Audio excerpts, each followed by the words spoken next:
Welcome back. All right, so 2 games tonight in the National Hockey League because it's Sunday. Um, one result that's a surprise, one that's not really a surprise. And while this is a surprise, I want to get into this. We'll start with that one. Florida in against Columbus. It's Bobrovsky versus Tarasov in this one. Ekblad got shaken up on the opening shift. He would stay in the game, but it's one of those things that with Ekblad you have to be careful.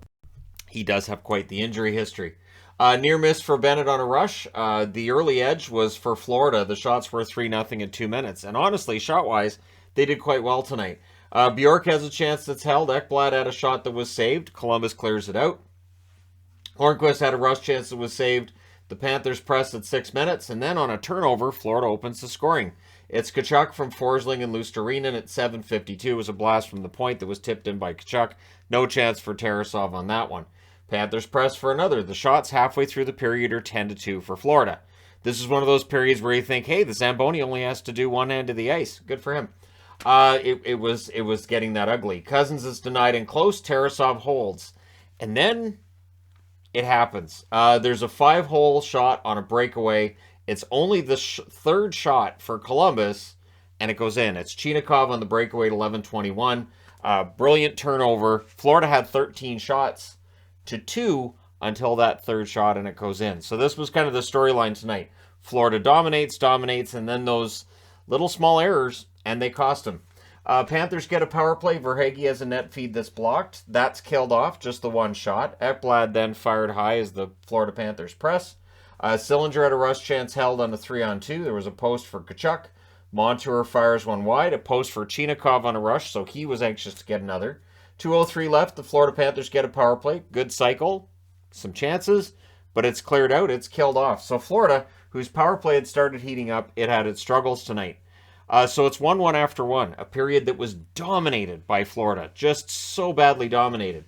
So second period, Columbus starts to pick it up. The Panthers started where they left off. Bennett had a chance to deflect out, but Columbus with a rush chance draws them a power play, and they score on it. It's Jenner from Johnson and Gaudreau at 2:53. It was a screenshot. Jenner with the tip, no chance there. And Columbus with a lead. They've been outshot badly to this point in the game, but they have a lead. That's what happened. Olivier then had a rush chance that was saved. Gaudreau's robbed on a 3-on-2 rush, and the momentum had shifted. There was a press by Columbus at 6 minutes. The shots are 7-3 in favor of the Blue Jackets at 6.5 minutes. The Panthers rush. They had a brief press.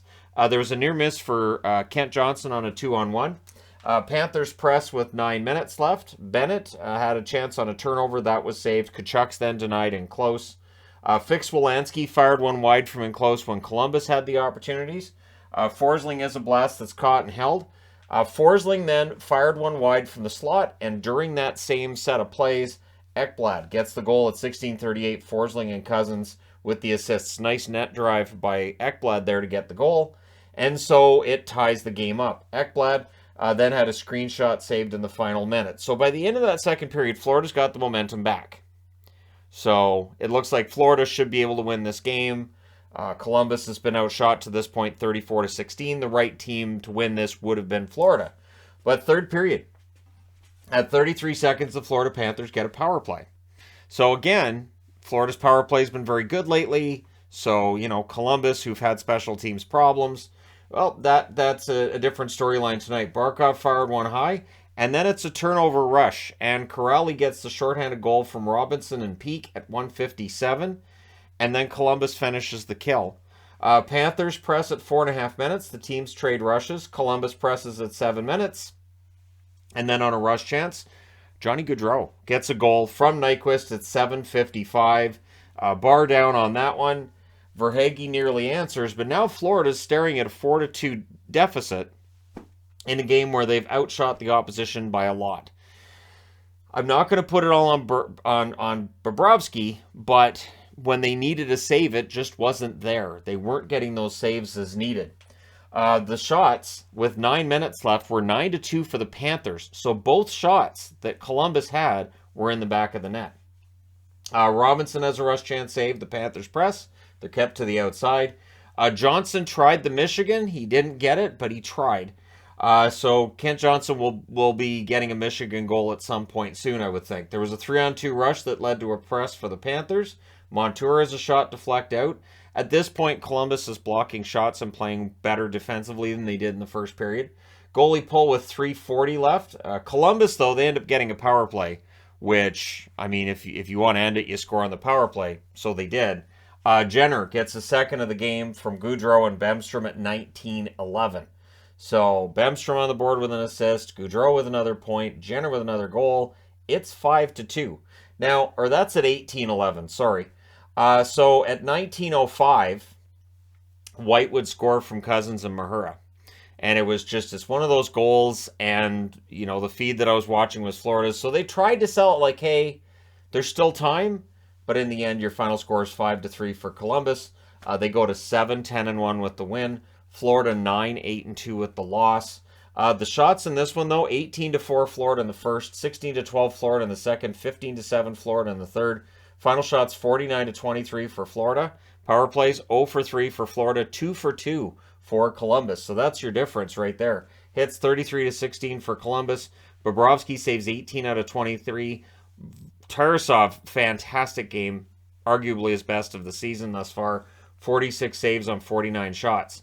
So where I said this wasn't a huge surprise, but it is a surprise, Florida has been struggling to play the full 60 minutes. And they've been relying on the third periods a lot. Not as much as in previous seasons, but it felt like every time Columbus got a good opportunity, it was in the net. And for Florida, there was a lot of shots from all over the ice, and they got goalied in this. So for Florida, something is definitely off. They're now 9-8-2, so they've won 9 out of 19. On the Columbus side, they needed this. Columbus needs to go on a run if they're going to get back in the hunt. But it's a nice place to start with a win over Florida, right? So, yeah, a very surprising result on some level. And yet, like I said, for Florida, I've been waiting for that full 60-minute game. I haven't seen it often enough. And tonight, again, we can definitely throw a little bit of shade Burakovsky. I knew I was going to say it. Bobrovsky's way as a result of his contract. But I don't know how many of these are on him. I would say maybe one, maybe two. But in general, it's just they were allowing these really fast breaks for Columbus. You can't do that. We'll see what happens from here. Next up, Pittsburgh. For the Penguins, in against Chicago. You have to avoid the dreaded trap game. It was DeSmith versus Soderblom. And this was a game that was delayed because they had the jersey retirement for Hossa. Now, here's the thing. It's the Pittsburgh feed that Sportsnet picks up and uses for the national broadcast. It's game number 1,000 for Malkin, and I get that Pittsburgh was excited about that. I don't understand why they didn't show any of the jersey retirement ceremony, though. I'm kind of bewildered at that. And I understand a 1,000th game for Malkin, that's a big deal. But I still thought it would have been nice for them to show the ceremony for the jersey retirement. At least, the jersey going up to the rafters as it happened, I think would have been nice. But, they didn't show any of that. So at 1:04, Pittsburgh gets the lead. So it didn't take very long. It was a turnover. He wires it on a rush. It's McGinn, who's been red hot lately. From Raquel and Crosby, that was only the second shot for Pittsburgh. Hawks try to answer. Carter hits the side of the net and close. The shots are 3 apiece at 6.5 minutes. The Hawks press. They draw a power play. That led to a shorthanded break for Teddy Bluger. That was saved. And that power play's killed off. McCabe then had a shot that was held. The Hawks had some momentum. Domi's denied from the slot. It's been a while since he had a goal.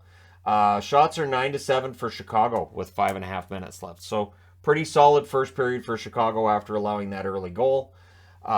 Reese Johnson had a blast that was held. The Pens pressed with 4.5 minutes left. Radish was denied when the Hawks pressed back.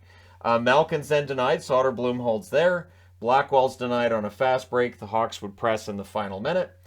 Kane has a shot that's held. And Athanasiou was denied late.